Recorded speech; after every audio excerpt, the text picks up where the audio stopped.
Hello, people who are joining. I am still setting up because I was running a little behind. Trying to make the room a little darker. And I got a new projector. It comes in on Friday because this is my kids' projector for their game room, and I didn't realize how bad it was because clearly I haven't used it in a while. So now that I see that it is a very bad video, I got a new one. So hopefully next week our notes will be a whole lot easier to see and use. Oh.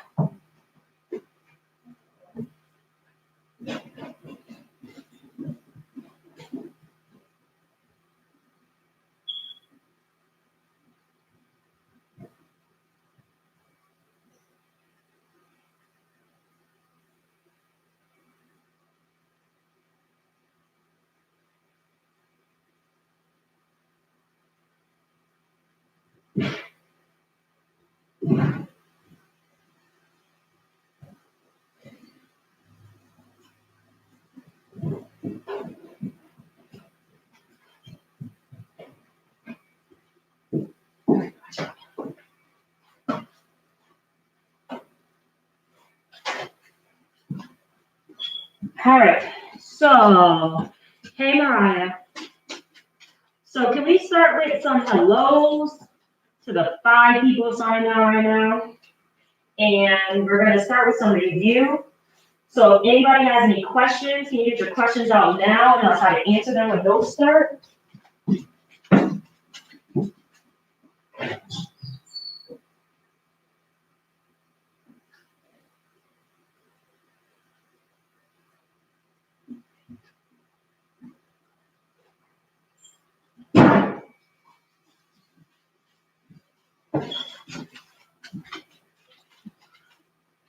Hello, hello all. A lot of you have already sent me questions that I'm going to try to address here already. Hopefully everyone started their homework. And if you started your homework, then you should have a couple questions. I know a lot of people do homework last minute, but the way we are with online learning, I would strongly encourage everybody to start your homework on Mondays so that you can struggle through it a little bit and then get your questions out. Please remember that yes, you guys are stressed, but your teachers are very stressed as well. I'm good with the internet, but it's really hard to answer your questions through text message. So be patient. I think I went a little bit crazy over the weekend trying to make sure that I provided you guys with resources. However, things are stressful for us all, okay? The questions that I put on Google Classroom, a lot of you did well. Some of you had no clue how to answer the question, but you put an answer down. That's what I was looking for you to just put any answer that you can engage in conversation. Then someone can go, oh, I think it might be this. I've seen a lot of conversation in, I think it was period 3, okay? No, Mariah. So attendance is taken every single day as far as interaction, right? So on Mondays, attendance starts with people logging on to doing work and signing in the attendance sheet. Tuesday, I'm going to post those questions. The people who interact will get attendance points. The people who don't, you don't get attendance points that day. On Wednesdays, again, it goes by your homework because there's always going to be a homework assignment due that Wednesday. And then you have to sign on the sheet. On Thursdays, I'm going to post more questions. People who interact will get attendance points. People who don't will not. And then Friday is your quiz. It's only open on Friday. Yeah, you're already truant. So it's only open on Friday. So that's where you're doing a quiz. The first week is going to be rough for all of us. Let's not freak out, right? So the first week, I'm going to be very, very nice. The Miss Daniels at first week of school where I let you do your project 17 times before I graded it. That's what this first week is about. Seeing what works, seeing what doesn't work. So nope, you're not necessarily truant. We're just going to do better for next week. However, the attendance sheet that I have for Monday, Wednesday, and Friday, That is really a conference check-in for me. So you put your name and stuff, and then you tell me if you need a conference. That was the point of that sheet. It wasn't necessarily like Power School taking attendance. It was a check-in. Let me see if you need some one-on-one help, because then we can video chat one-on-one and I can give you some assistance. That's what that sheet is for. But attendance is truly taken every day by the interaction between Google Classroom and Big Ideas. Big Ideas keeps a record. It tells me when you logged on, how long you logged on for, how long you were on this question, how long you were on that question. I went over the reports this morning. There are definitely not a lot of people working on Big Ideas, and that is kind of scary. However, it does show me the questions that people generally get wrong, right? So if everyone got question 6 wrong, which I think that was the question, then I go over it. So the 2 questions I put up here on variation were 2 questions that a lot of people got wrong on Big Ideas. So I seen that, I was like, let me address that. That's how I want to take data. However, if no one logs on to Big Ideas until Wednesday, when it's due, then I don't have any way of knowing where people are struggling at. And then your notes today are just me giving information. And that's not helpful. Remember, I always tell you, if you do the practice and then ask questions, you get better answers. So yeah, we need more people to do their homework before the due date, or you're not going to get anything from it. All right, I am going to give about 3 more minutes. I always try to wait till about 12:10 before I start notes. Any other questions or things you want me to address in these next 3 minutes, anyone? Any struggles that you're having that other people are probably having too that you want me to address? Anything that we're doing you would like to be done differently? Can't promise you it's going to be done differently, but I can try to address it. Someone asked me to put your assignments all on Google Calendar. I think one of the teachers are doing that. That's probably a teacher who doesn't have 2 kids at home. So no, there's no way I'm going to be able to now upload everything on a Google Calendar. However, I do encourage you to, right? So every Monday, I'm going to say, this is your week assignments due, and I'm going to list what day is due what, right? And that is your opportunity to take and put it into your Google Classroom. Monday, I need to do this for math. Tuesday, I need to do this for math. Even if you got to remind yourself to wake up and check in. Like, let me wake up and respond to somebody. What I did wrong is I graded your questions and returned them. And I guess now you can't reply to people. So next week when you submit your questions, I'm going to put a temporary grade there, but I'm not going to return them to you so that you can keep interacting all the way until Friday. King Will, what up? How you living? Glad you can join us. So that is something I'm going to change, not grading your questions right away, just giving you a temporary grade. I don't know if you can see it, but at least it'll keep track for me. Remember, you have to put an answer and reply to someone. Okay, it's called conversation. I'm struggling with the homework on Big Ideas where you have to complete the sentences. So those are fill in the blanks. They're usually based on you knowing the definitions of things. And I would say Google that, right? So if the sentence is there, put that sentence in Google and see if something comes up.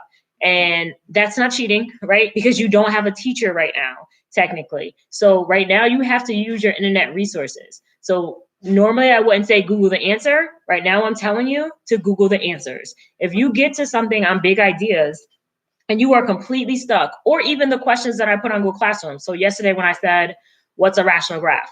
If you get stuck, Google the answer. Don't write and copy paste the Google answer, because that's not going to give you all the points. However, it is going to help you get some understanding, and then you can paraphrase that answer. Okay. If I need an extra, what should you look up on YouTube or internet? Usually the title of the assignment. So in Big Ideas, it should tell you what chapter of the book it's on, right? Because the book's on Big Ideas. It's the same math book that we use. It's just the updated version. So if you just Google that topic heading. So last week or this week, the topic heading was, ask the question, well, this week the topic is graphing rational functions. I think that's what the heading said. So you just put in graphing radical functions, and YouTube should pull a bunch of videos. And sometimes it's just teachers or college students You're a jerk, Will. Oh, I probably shouldn't say that on YouTube. I'm sorry. Will, sweetheart, I need you not to be funny. Yes, you can go to the potty. So just Google YouTube. It'll come up with a lot of videos. Some of the videos will be dumb. Some of them will be like somebody just putting rational functions up there, but they're not really doing anything. But there are a lot of teachers who already put videos on YouTube. So just search rational functions. Miss, I have a question, but on the project that you gave us, if you're talking about the book report project, yes, it's definitely still due. However, you won't have to create the art piece if we don't go back to school. So right now, I'm going to extend the date, right? So it was due May 8th, I think. I'm going to make it due at the end of May, the week right, the last day before June, the last Friday before June, or maybe the first Friday in June, so that you have some extra time, because I'm sure no one's reading right now. But yes, the book report is still due because I gave it to you in January. So I was expecting you to already had started reading by now, and I can understand if everybody's overwhelmed right now. So I am going to extend the date. But yes, the book report is due. You still have to write the outline piece. You're just going to have to make sure the details are on the outline piece that you can submit to Google Classroom. Hopefully we will go back to school and you can make me a pretty project, but if not, that's fine.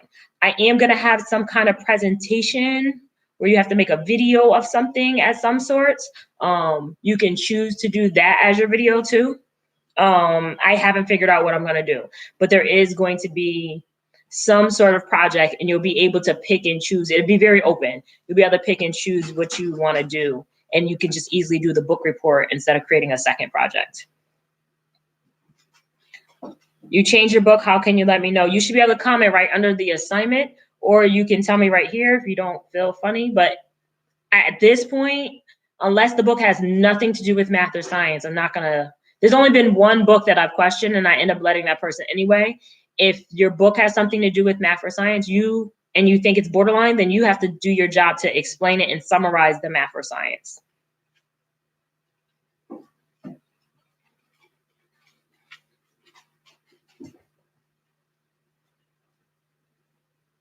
Mariah, why do you have 3 books to read? Is English giving you 2 books?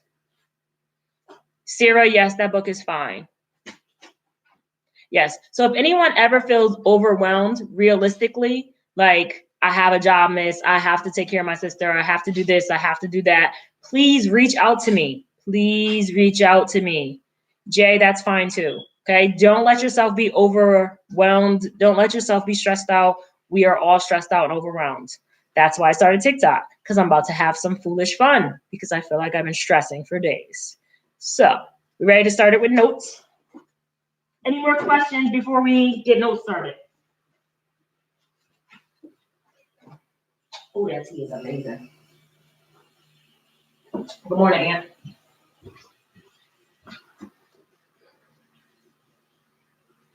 Oh, yeah, Mariah. I forgot, girl. All right, no stressing. Again, I will extend the date to sometime in June so that gives you a whole nother month for me. Okay? All right. Variation review. One of the problems that was constantly a problem. Hopefully we can see this. Okay. One of the problems that was constantly a problem on the homework on Big Ideas was finding variation from a table. So if you remember, direct variation was y equals k times x, right? And inverse variation, y'all can't see that, k times x. And inverse variation was y equals k over x, right? So when you're trying to find out whether something is direct variation or inverse variation, you have to really find the k. And k just means your constant change. So if you didn't get that from the notes before, those are the key things to know about variation, okay? This is direct variation, y equals k times x. Inverse variation is y equals k over x. K is the most important thing about variation, and it means the constant change, okay? So what you do is, hey, Dante, so what you do is you find out how your k, if your k works, and then if it's direct variation or inverse variation.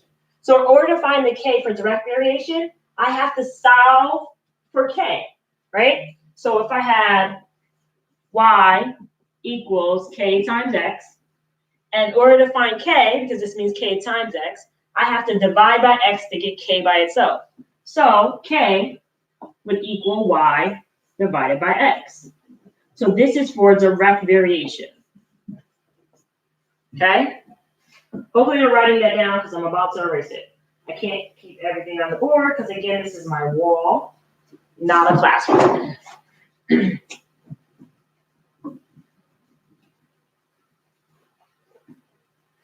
All right, so inverse variation is y equals k divided by x.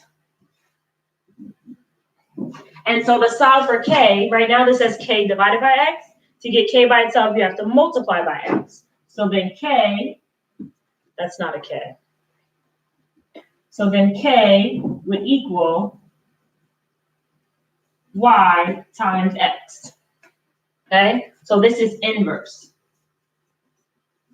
So this is both ways how you find your k, whether it's inverse variation or direct variation. So here's my table. I'm going to start by multiplying. If I did 5 times, that's not 5. 3 times 15, I'm going to get 45. 8 times 40 is going to get you 320. So because my k is not constant, when I multiply them, it can't be inverse variation. Okay? So I'm going to do that again. In order to find my k, I'm going to see if this is inverse variation. I have to multiply my x and y. If I multiply my x and y and got two different numbers, it's not constant, so it can't be inverse. Questions? I'm going to assume that we're good on that because I got no questions. And I need my spray to work. Not happening. I need the other one. Anybody in here?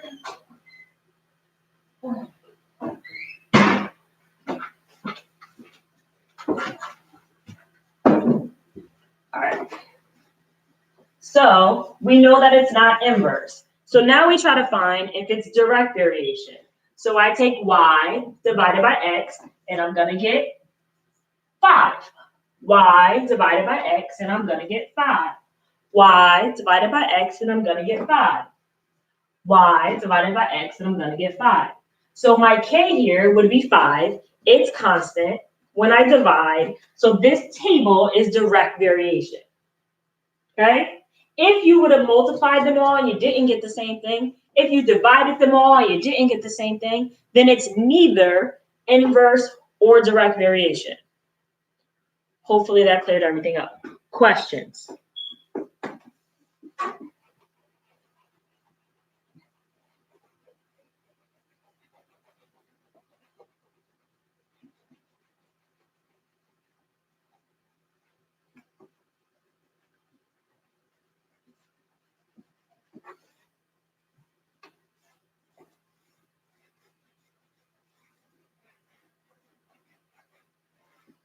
All right. Then there was a problem like this that a lot of people got incorrect. Z varies directly with X and inversely with Y. So if Z is the thing that's varying, Z is going to be equal to. Z varies directly with X. Directly means multiplication. So directly with X. Inversely with Y. Inversely means division with Y. So that's my function. Z equals K times X divided by Y. Then, here's my values. You're going to substitute all those values in order to find K, because K is what's most important. So, 15 equals K times 6 divided by 2. And so now I'm solving for K. So I'm going to start by multiplying by 2 to get this out of the denominator. When I multiply 15 times 2, I get 30. And then the denominator cancels out. I want k by itself, so I'm going to divide by 6. And so k would equal 5. Okay? And so now my equation would be z equals 5x divided by y. So on the homework problem in Big Ideas, right, they wanted you to find your k, make your new equation, and then it said find the value when x is 12, right? And then you would put 12 times 5 in here and get your final answer. Hopefully that helps you with those 2 questions on Big Ideas. Any other questions on variation from your homework on Big Ideas?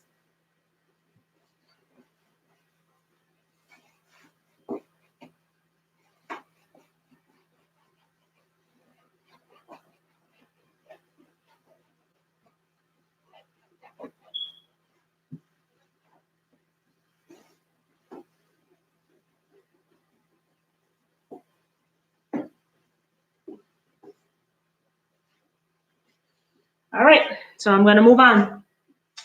Inside change and outside change. This is something we've been doing all year. We just keep changing what it looks like. So if you remember, when we had equations like x plus 2 minus 4, right? Where this 2 was inside change, and this negative 4 was outside change. And if you remember, inside change affected the x, and it was always the opposite, so you had to subtract 2. Outside change affected the y. This was from our packet in quadratics, okay, about 2 units ago. So this is the same inside change that is also now changing rational functions, okay? Inside change is still going to change the x. Outside change is still going to change the y. Hopefully we remember it this way, because now it looks a little different on rational functions, but it acts the same way. It does the same thing it did before.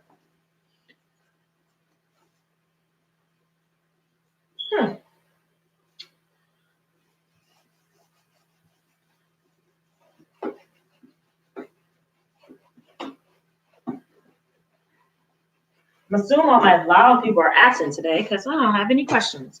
All right, I'm going to move on.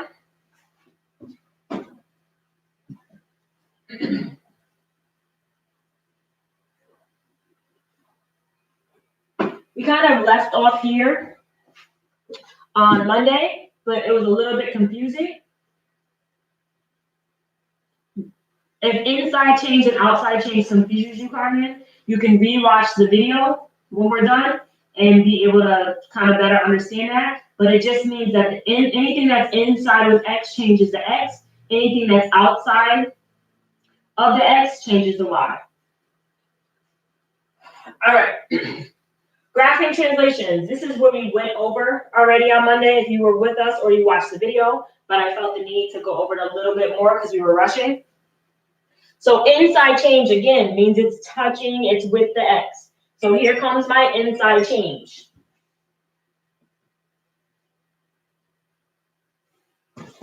So if this is my inside change, I know it's going to affect my x value.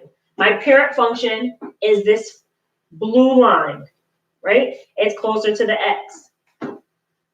However, inside change means it changes my x value.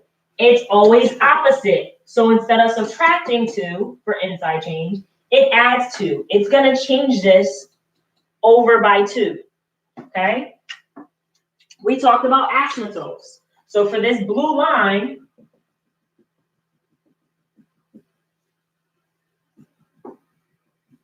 right? This is where my y equals 0. This is where my x equals 0, okay?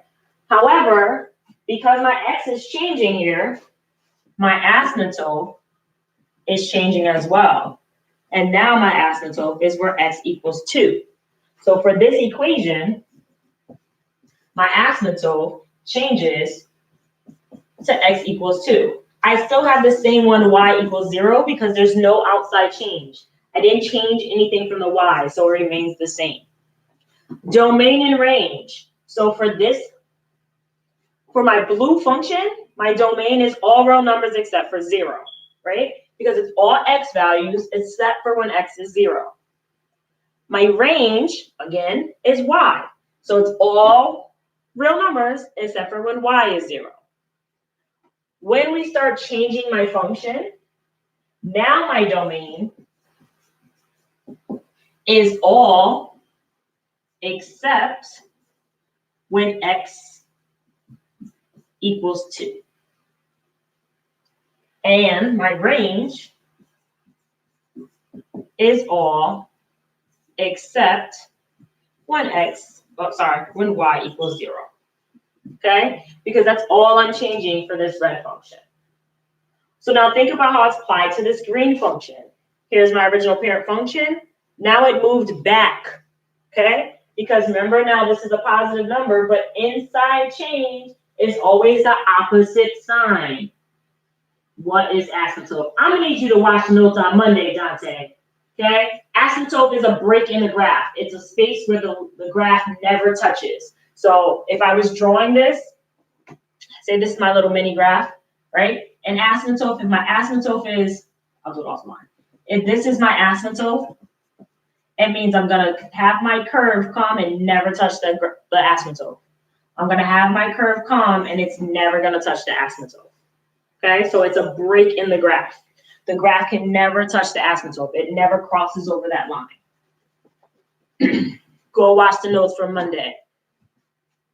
Asymptote is going to be my next question, clearly, on Google Classroom. So my green line, I moved it back because it's opposite change. So here's my new asymptote.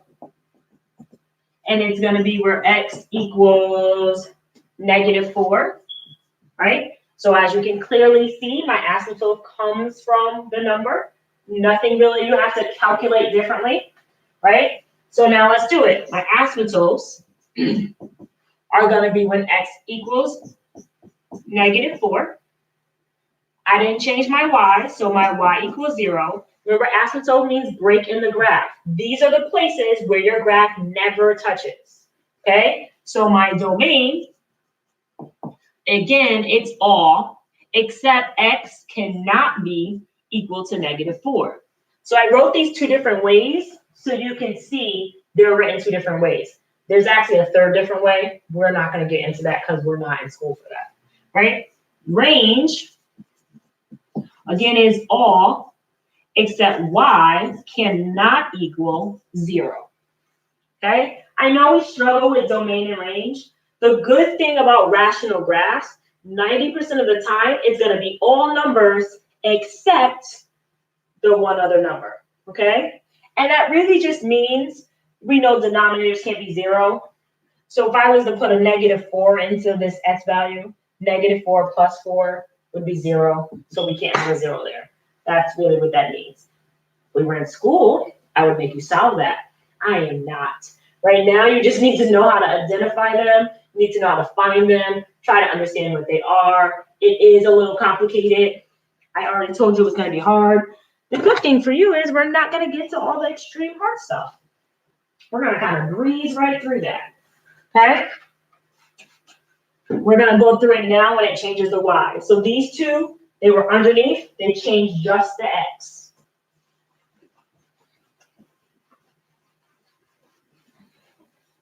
Please ask your questions on here if you have them. Don't wait for the end and say, Miss, can you do the problem you did on x change? Because I'm not going to go back 3 slides. So if you have questions, ask them while I'm teaching. You're not interrupting me because I'll just read them when I'm done. So as I'm teaching, write your questions. All right.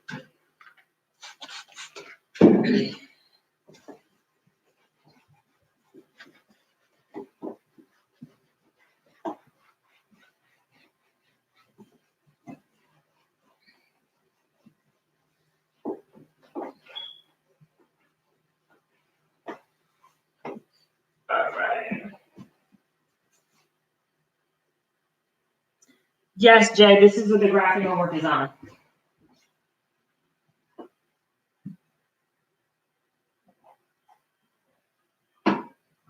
All right, so now we're going to talk a little bit about outside change, okay?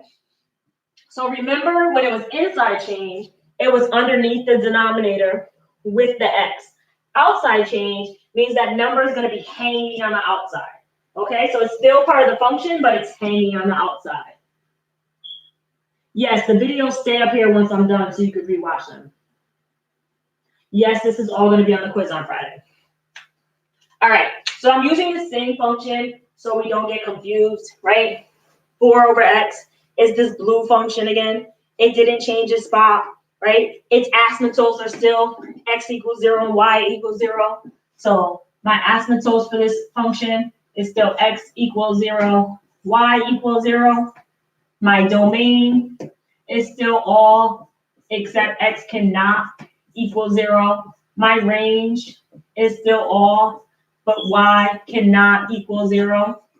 Okay, that's for my original function. Excuse me. So this purple function. So now outside change means it moves up and down. Okay, hopefully remember that. If not, write that down somewhere. Up and down. So I went up because this is +2. Only inside change is opposite. Outside change is exactly what it says. So it goes up. And the asymptote now, right? So this asymptote was x equals 0. It didn't change for any of these graphs, right? It still doesn't touch this center line. However, for the blue function, right? This was my asymptote. It's always noted by a dotted line because it's an imaginary line, just like an axis of symmetry. My purple graph, which is the one we're doing right now, the asymptote horizontally has moved. So my horizontal asymptote is now y equals 2. Again, you don't have to think about it because it's always going to be that number, right? So this is going to be my asymptote, right? And my other one, x equals 0, is still there. So my domain for this function, right, is all except x cannot equal 0. My range are my y values, so all except y can never be 2. It can't be my asymptotes. Okay? The black line, -4. I know it's kind of hard to see that negative, right? So this is -4. So that -4 means I'm going to go down 4. Here's my function. I went down 4 for this black line. So my asymptote is y equals -4. So let's do our asymptotes. So our asymptotes for this function are still going to be when x is 0, but it's now going to be when y is -4, right? So we know that the outside number changes the horizontal asymptote. My domain for this function is all except my asymptote, 0. My range for this function is all except y cannot be -4. It can't be my asymptote. Anybody extremely confused on that?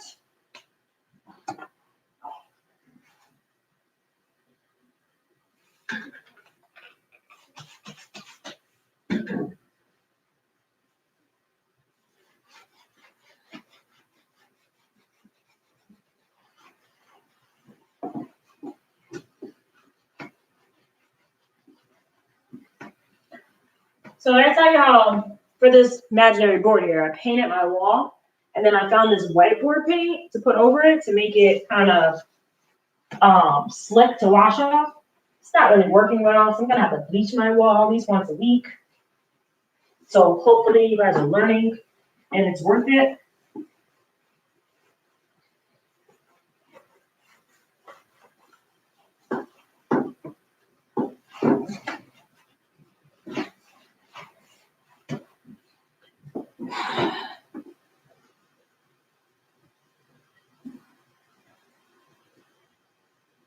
When it's outside change, y can't equal whatever the outside change is. It's not always going to be 2. So for here, my outside change is 2, so y can't be 2. Here, my outside change is -4, so y can't be -4. So the outside chain is always with y can't be. Yes, because it's always talking about the asymptote. An asymptote is a break where it can't touch. So the summary of the notes is x is never going to be b, and y is never going to be c. However, remember this negative sign does not apply to where b is because it is a part of the function. It is always going to be the opposite sign. Please don't get that confused, okay? The y, x equals, the x minus is a part of the function, okay? So the vertical asymptote is always going to be that b value, inside change. Horizontal asymptote is always going to be that c value, outside change. Questions?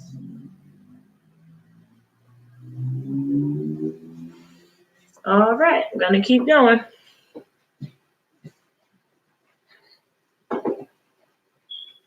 Again, I printed these notes and they are attached to the Google Classroom where it says week 1 assignment. I was trying to avoid you having to write everything down. I know everybody did not go through them.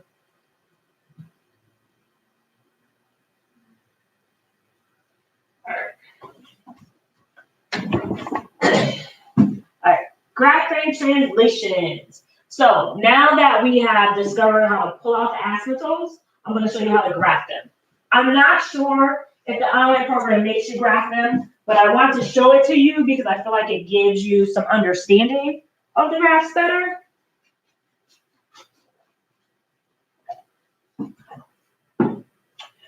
All right.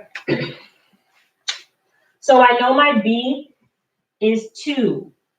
Again, it's always the opposite sign. So because it says x minus 2, I know that that 2 is positive as a B. My C is negative 3 because I keep my sign for my outside change. So my vertical asymptote is going to be when x equals 2. My horizontal asymptote is going to be when y equals negative 3. Okay? So the first thing I do to graph is I'm going to plot my parent function, okay? Because I want to know what my graph looks like. So normally, here's my graph. I'm going to plot my parent function as a dotted line because it's not my real function. And remember, we always say your parent function, you make the table based on the factors of the numerator. The factors of 1 are only 1. There's no other factors, right? So if I was to make my table by just the factors of 1, I'm going to have 1 and 1 and negative 1 and 1, negative 1. So I plot those 2 points. I make my parent function. Now I have to perform my translations. My vertical asymptote is when x is 2. So here's when x is 2. Right? So this is when x equals 2. This is my vertical asymptote. Okay? I plot my horizontal when y is negative 3. 1, 2, 3. Remember, asymptotes are imaginary lines. Horizontal asymptote. Okay? So I plot those points. Now I'm going to take the points from my parent function and I'm just going to move them to the proper place. So here is my new origin, right? Here's my origin. My only point was 1, 1. So if this is my new origin where my asymptotes cross, I'm going to plot my point at 1. I'm going to plot my point at 1. And this is my function. I'm going to go over that again, okay? So I plot my vertical asymptote. I know it from the B. Listen, dog. No.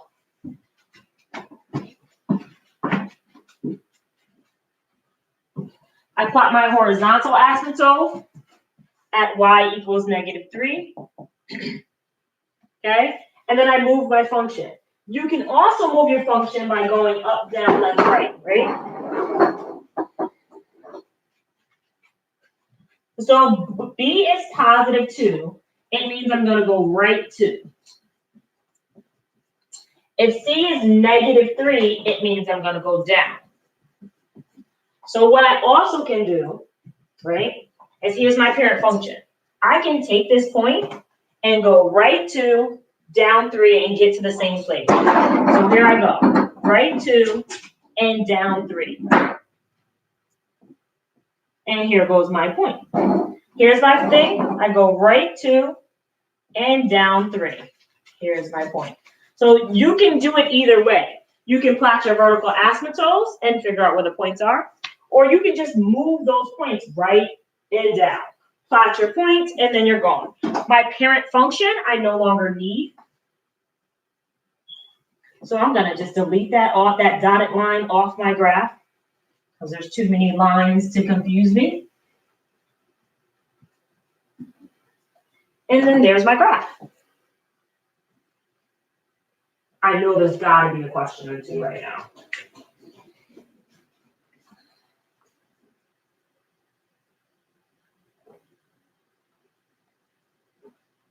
All right, we gotta move on.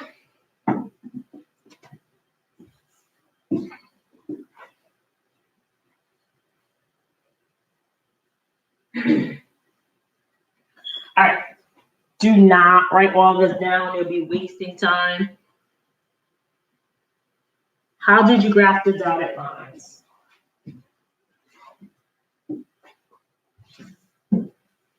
So how did you graph the dotted lines? I'm gonna assume, oh, where did you get the numbers from? Here, the graph, the equation. So this is always gonna be my horizontal, my B. This is always my, this is always my vertical, my B. This is always my horizontal, my C. That's where those lines came from, the equation.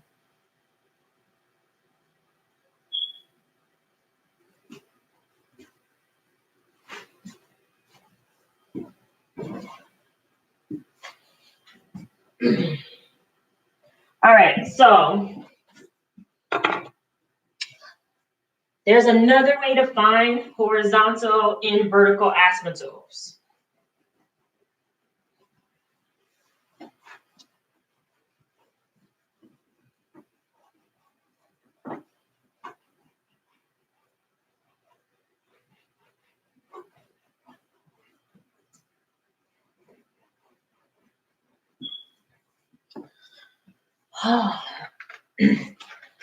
Again, you don't need to write all of this down. I already printed a copy that is attached to your Google Classroom assignment.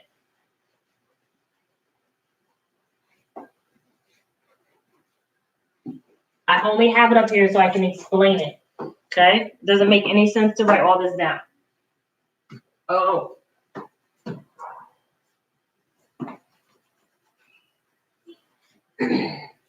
It says, the rational function f of x equals p of x and q of x that has a point of discontinuity for each 0 of q at x. So a lot of you yesterday, when I put up the question, what is a rational graph? You said of a rational function. Or some people even said this little thing. Don't copy and paste stuff from the internet, although I do want you to use the internet. I want you to make sure you understand the internet, right? So this just means that there's a function that is created by a function on top and a function on the bottom. However, the function on the bottom cannot equal 0, okay? And the points of discontinuity come from where this does equal 0. So x plus 2, right? The 0 would be -2. Hopefully that is simple at this point. And that's where the graph can't equal. If P and Q have no common real zeros, then the graph f of x has a vertical asymptote, and each real 0 of q. Blah, blah, blah, blah, blah. We'll go over that. If P and Q, so if both of these, have common zeros, right? Then there is a hole in the graph or a vertical asymptote.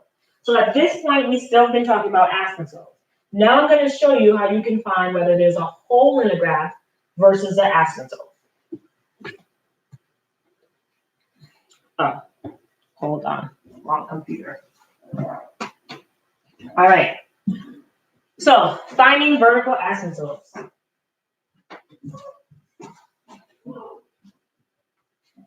So my zeros in the numerator here, right? If I set this equal to 0 and solve, x is going to equal -1. My zeros in the denominator here are x equals 2 and x equals 3. Okay? So I'm going to go back to the page before real quick so I can explain one more time. If P and Q have no common zeros, then the graph has vertical asymptote at each real zero of Q. Right? So what this is saying is they don't have any zeros in common. So my vertical asymptotes are going to be at both of these numbers. We're going to have two vertical asymptotes. Okay?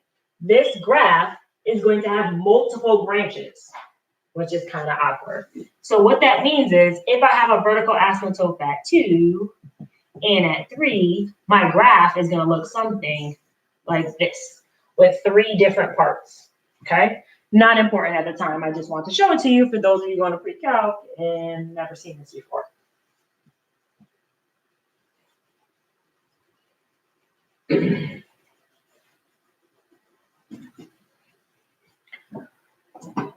So, next equation. My zeros are on the top. If I was to solve both of these binomials, if I solve this one, I'm going to get a +2.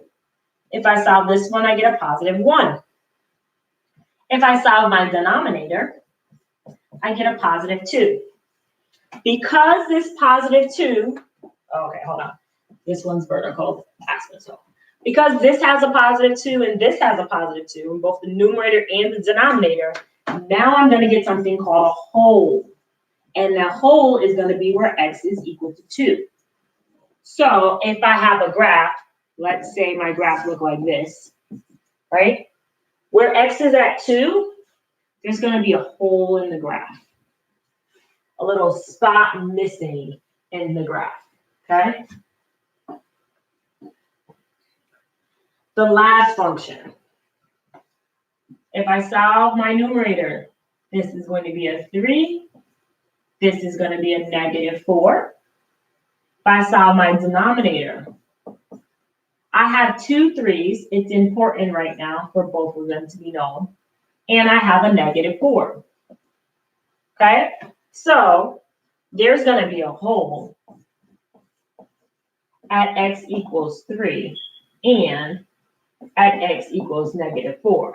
That includes this one, this one, this one, and this one. However, there's still another 3. There is going to be a vertical asymptote at that other x equals 3. So at this time, when there's multiplicity, they mean something, right? Because one of those 3s matches up with the numerator and makes a hole, but there's still another one. That's going to be an asymptote. I'm going to leave this here for 1 minute and see if there are any questions. Digest it, ask your questions, read it through.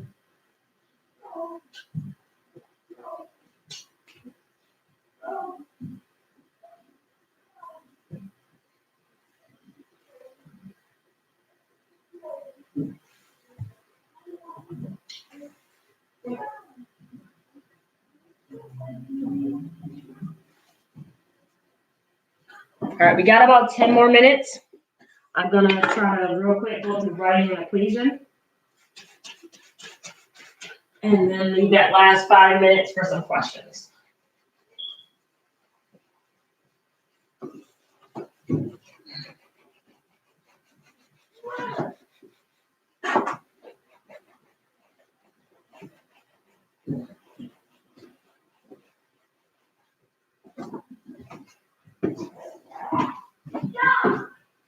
Juice, what are you doing? Getting fit. So why aren't you saying something? I don't care. I don't want you to get hit by him. Did you clean the bathroom? No. Why not? We had my shirt. Okay. It's about to be 1 o'clock, Juice. Oh. Right? No, I can't stop time. It's about to be 1 o'clock.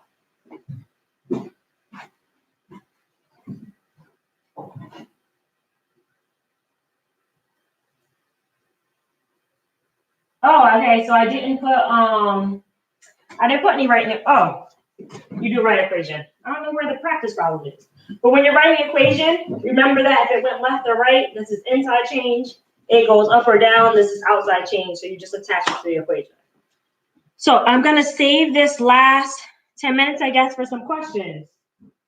Anybody have any questions they would like me to go over?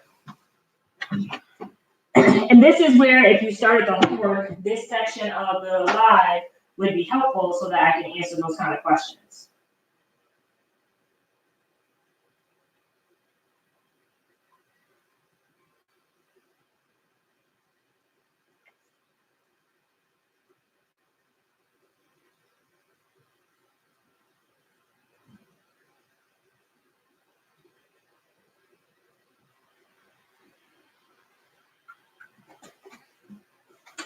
No questions? Oh, so everybody's getting 100 on that quiz, aren't we?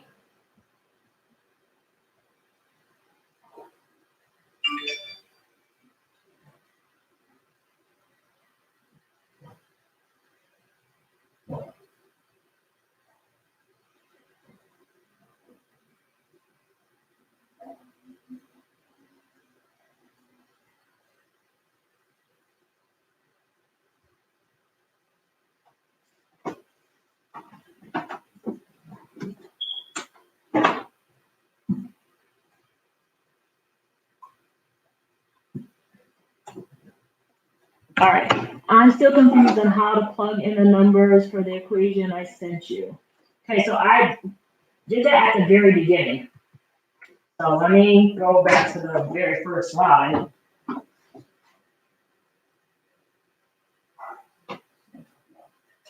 So this was the very first slide I opened up with today, and that question is this question that I did. So were you on the video when I did this question, Molly?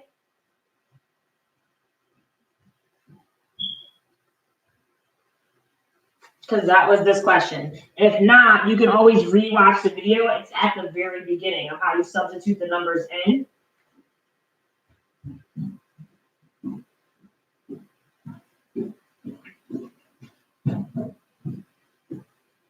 No, Yes. I just gave him a second serving of food. No, Deuce. Hmm? No. He eats at 11 and he eats at 6. 6 is his lunchtime? There is no lunch for a dog, Deuce. And I'm still alive. How about we do what I asked you to do? I am. You clean the bathroom? No. I'm going to. But I did what it said. No sorry needed Hmm? for Bobby. So, yeah. So if you still don't understand how to plug the numbers in, watch the beginning of the video again. Once I end the stream, it'll let you rewatch it, I believe. And that gave you an example. You really just take the function. I don't know if it's created on Big Ideas already or you have to create it. So if you have to create it, it means directly related, means it's multiplying to k. Inversely related means it's dividing by k.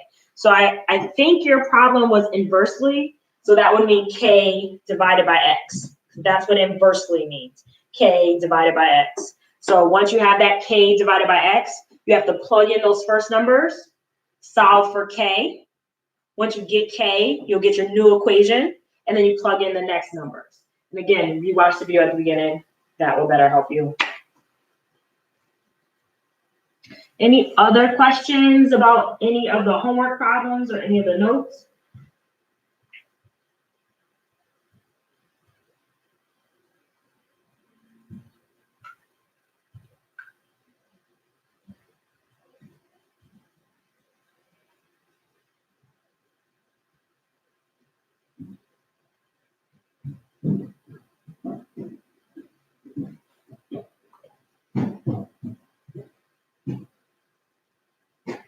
Well, Mom, he was hungry, so. It doesn't matter, Deuce. Yeah.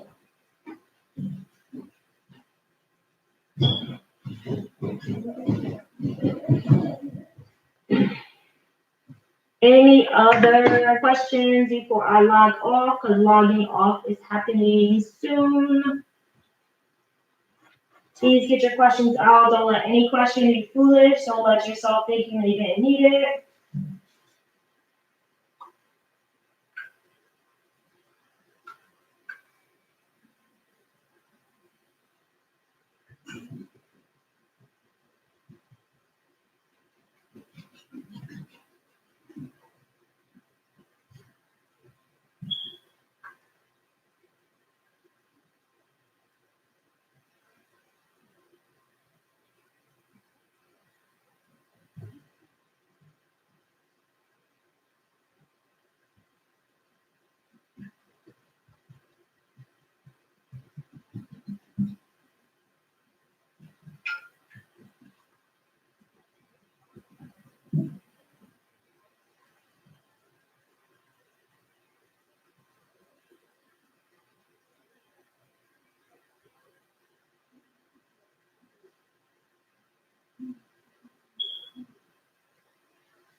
All right, I'm gonna take it. There's no more questions, and I'm going to end this live. Thank you again.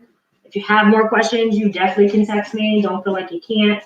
I'm gonna post some more interactive questions on Google Classroom. I'm gonna post them today, and make them due on Friday. But you need to respond by Thursday, in case that's not clear. Bye, guys.